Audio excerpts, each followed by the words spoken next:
Capital support కింద PM Kisan కాక అన్నదాత సుఖీభవ అని పేరు పెట్టి ప్రతి సంవత్సరం 20,000 ఇస్తానన్నాడు. ఆయన అధికారంలోకి వచ్చి 2 ఏళ్ళు 40,000 రూపాయలు ఇవ్వాలి, సంవత్సరానికి 20,000 అంటే కేవలం 10,000 ఇచ్చి 30,000 ఎగరగొట్టాడు. మా హయాంలో ఉన్న రైతు భరోసా ఈరోజు కనుమరుగైపోయింది. మా హయాంలో ఉన్న ఉచిత పంటల బీమా ఈరోజు రైతులకు ఒక హక్కుగా రావాల్సిన ఇన్సూరెన్స్ రాకుండా పోయింది. ఇన్ని కష్టాల మధ్య రైతు వ్యవసాయం చేస్తే ఏ పంటకు ఈరోజు రైతన్నలకు గిట్టుబాటు ధర రాని పరిస్థితి ఈరోజు రాష్ట్రంలో చూస్తాం. ధాన్యాన్ని కొనేవాడు లేడు. మామూలుగా 75 కేజీల బస్తా ఎంఎస్పి ప్రకారం 1,776 రూపాయలు రావాలి.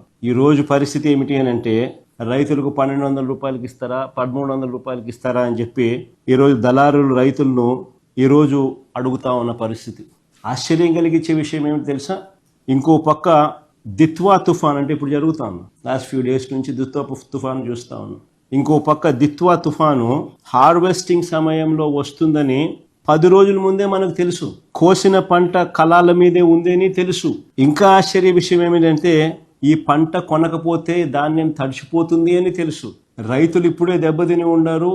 ఈ ధాన్యం మనం కొనుగోలు చేయకపోతే రైతులు ఇంకా నష్టపోతారు అని కూడా తెలుసు. కానీ చంద్రబాబు గారు మాత్రం చోద్యం చూస్తూనే ఉన్నారే తప్ప రైతులను ఆదుకునే కార్యక్రమం ఎక్కడా జరగలేదు. మా హయాంలో ఇలాంటి పరిస్థితులే కన్నా వచ్చి ఉన్నప్పుడు వార్ ఫుటింగ్ బేసిస్ మీద మొత్తం యంత్రాంగం అంతా పనిచేసి ఉండేది. వెంటనే గన్నీ బ్యాగ్స్ వెంటనే వాటి మీద సప్లై అయి ఉండేది. లాజిస్టిక్స్ కోసం లారీలు వెంటనే రంగంలోకి దిగి ఉండేటివి. ఆర్బీకేలు వెంటనే యాక్టివేట్ అయి ఉండేటివి. పంట కొనుగోలు వర్షానికన్నా మునిపే టక టక టక టక టక టక కొనుగోలు చేస్తుండేవాళ్ళు. ఈ గతంలో జరిగాయి.